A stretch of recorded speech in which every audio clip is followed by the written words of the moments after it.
राज्यातील शेतकऱ्यांसाठी आज दिवसभरातील सकाळच्या ठळक व झटपट बातम्या। आज झालेल्या मंत्रिमंडळाच्या बैठकीमध्ये शेतकऱ्यांसाठी 8 अत्यंत महत्त्वपूर्ण निर्णय घेण्यात आलेले असून त्याकरिता व्हिडिओ नक्कीच शेवटपर्यंत पहा। 2.25 लाख शेतकरी फार्मर आयडी विना अनुदान रेंगाळले, आता कसा मिळणार शासकीय योजनांचा लाभ? शासकीय योजनांचा लाभ घेण्यासाठी फार्मर आयडी कार्ड असणे बंधनकारक। नांदेड जिल्ह्यामध्ये फार्मर आयडी साठी पात्र असलेल्या 7,94,905 शेतकऱ्यांपैकी आतापर्यंत केवळ 5,65,928 शेतकऱ्यांनीच फार्मर आयडीची नोंद केली। उर्वरित 2.25 लाख शेतकऱ्यांचा होणार आता सरकारी योजनांचा लाभ बंद। ऊस उत्पादक शेतकऱ्यांसाठी अतिशय दिलासादायक बातमी। साखर निर्यातीबाबत केंद्र सरकार सकारात्मक असल्यामुळे आता गेल्या हंगामात इथेनॉल निर्मितीसाठी कमी साखरेचा वापर झाल्याने केंद्र सरकार आता येणाऱ्या हंगामामध्ये साखर निर्यातीला परवानगी देण्याची शक्यता। ऊस उत्पादक शेतकऱ्यांसाठी उत्तर प्रदेश सरकारचा मोठा निर्णय, देणार टनाला 4,000 रुपयांचा दर। उत्तर प्रदेशात शासनाने 2025-26 या गाळप हंगामासाठी राज्यात गाळप होणाऱ्या ऊसास प्रति टन 300 रुपयाची वाढ करण्याचा निर्णय घेतला। रासायनिक खतांच्या दरात सातत्याने मोठी वाढ, रासायनिक खतांचे दर 9 वर्षांमध्ये 75% वाढले। कांदा उत्पादक शेतकरी हवालदिल, 20% निर्यात शुल्क हटवले तरी देखील कांद्याचा भाव वाढला नाही। कांदा उत्पादक शेतकऱ्यांचा संताप, मागील 5 महिन्यांच्या प्रतीक्षेनंतर देखील कांद्याचे दर जैसे ते तैसे।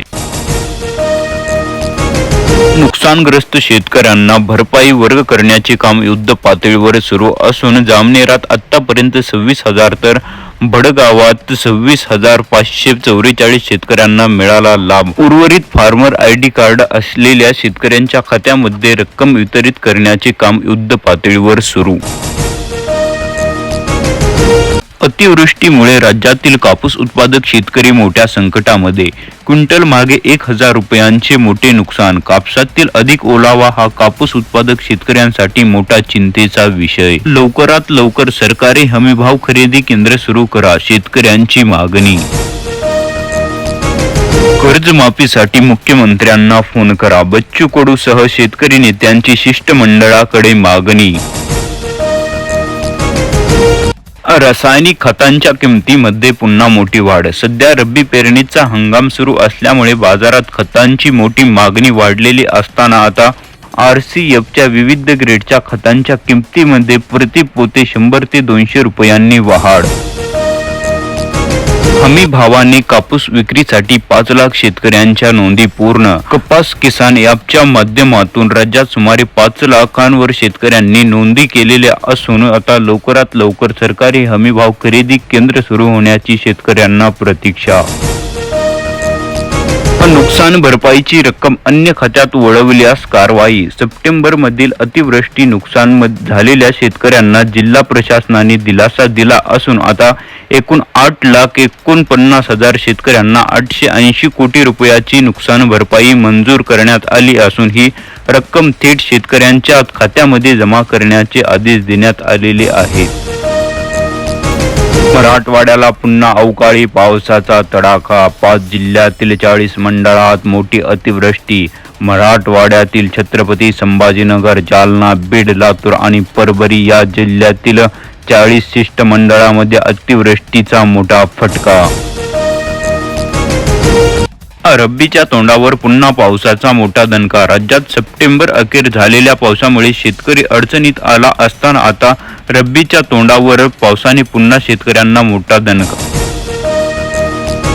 पुणे बेंगलोर प्रवास आता फक्त 7 तासात, 55,000 कोटींच्या 8 पदरी मार्गाचे काम 2026 मध्ये सुरू होणार। मंत्रिमंडळाच्या बैठकीमध्ये केंद्र सरकारचा मोठा निर्णय, रब्बी हंगामासाठी 37,952 कोटी रुपयाचा निधी मंजूर करून केंद्रीय मंत्रिमंडळाच्या बैठकीमध्ये शेतकऱ्यांसाठी मोठा निर्णय घेण्यात आला। शेतकऱ्यांना मोठा दिलासा. अतिवृष्टीग्रस्तांसाठी दुसऱ्या टप्प्यातील 11,000 कोटी रुपयांच्या वितरणाला मंत्रिमंडळाच्या बैठकीमध्ये आज मुख्यमंत्री देवेंद्र फडणवीस यांनी मान्यता दिलेली असून आता लवकरच शेतकऱ्यांच्या खात्यामध्ये दुसऱ्या टप्प्यातील निधी वितरणाचे काम सुरू होणार. मुख्यमंत्री माझी लाडकी बहीण योजनेसाठी आता ई-केवायसी आवश्यक का? 18 नोव्हेंबर ही शेवटची तारीख. लाडकी बहीण योजनेची ई-केवायसी करण्याची शेवटची तारीख 18 नोव्हेंबर 2025 ठरली असल्याने मंत्री आदित्य तटकरे यांनी त्यांच्या अधिकृत एक्स पोस्टद्वारे सांगितले. आता AI आधुनिक तंत्रज्ञान देणार बिबट्याची चाहूल, शेतकऱ्यांना मिळणार अलर्ट. कृत्रिम बुद्धिमत्ता आधारित तंत्रज्ञानाचा होणार वापर. खानदेशामध्ये नवीन कापसाची मोठ्या प्रमाणात आवक वाढली. खानदेशात दर्जेदार कापसाला जवळजवळ प्रति क्विंटल 7,200 रुपयांचा भाव. पिवळा वाटाणा आयातीवर आता 30% शुल्क. कडधान्याचे भाव कमी झाल्याने केंद्र सरकारचा मोठा निर्णय. केंद्र सरकारने अखेर पिवळ्या वाटाण्याचे शुल्कमुक्त आयात बंद करून 30% शुल्क लागू केले आहे. आंतरराष्ट्रीय बाजारात पिवळ्या वाटाण्याचे भाव ऑगस्ट पासून 23% कमी झाले. अतिवृष्टीग्रस्त शेतकऱ्यांना राज्य सरकारचा मोठा दिलासा. आता आजपासून अतिवृष्टी नुकसान भरपाईची रक्कम दुसऱ्या टप्प्यातील रक्कम शेतकऱ्यांच्या खात्यावर पडण्यास सुरुवात झाली. सप्टेंबर महिन्यातील पिकांच्या नुकसानीपोटी 356 कोटी रुपयांची मदत. जालना जिल्ह्यातील 5,45,000 शेतकऱ्यांना मोठा दिलासा. बुधवारी शासनाकडून GR जारी. त्याचबरोबर जिरायत शेतीसाठी देखील आता 8,500 रुपयांची मदत. महा-DBT योजनेचा शेतकऱ्यांना मोठा फायदा. 42,000 शेतकऱ्यांना मिळाला ट्रॅक्टर.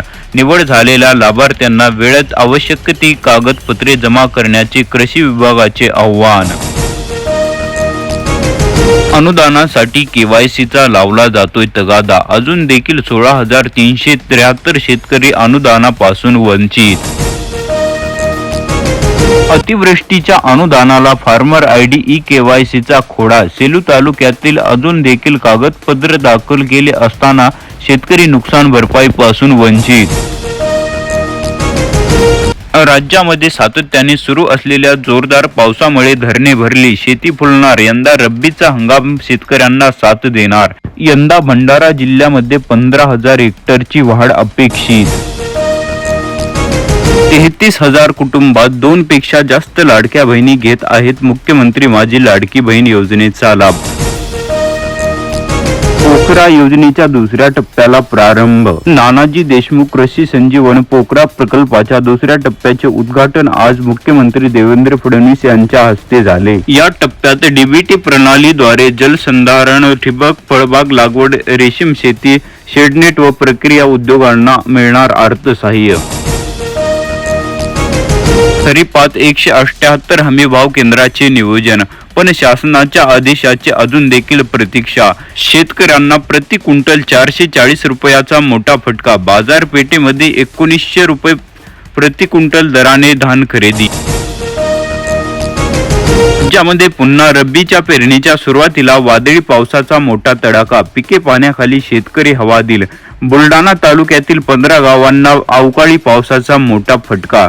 शेतात साचले पाणी. मक्का कापसाचे पीक नुकसानीत. वन्य प्राण्यांनी केले पिकाचे नुकसान. वन विभागाने दिला 6 कोटींचा हातभार. एप्रिल पासून 8,000 प्रकरणे मंजूर. अजून देखील 533 जणांना मदतीची प्रतीक्षा. आता राज्यामध्ये लवकरच 48 पदांसाठी होणार पोलीस भरती. आवेदन अर्जाला झाली सुरुवात. 30 नोव्हेंबर पर्यंत मुदतवाढ. तुरीसोबत गांजाचे मिश्र पीक घेणाऱ्या शेतकऱ्याला अटक. डेहनी शिवारात मोठी कारवाई. पोलिसांनी गांजाची 113 झाडे केली जप्त. महिनाभरात 13 वेळा बरसला अवकाळी पाऊस. साक्री तालुक्याला सर्वाधिक अवकाळी पावसाचा फटका तर शिरपूर तालुक्यात झाली सर्वाधिक कमी पावसाची नोंद.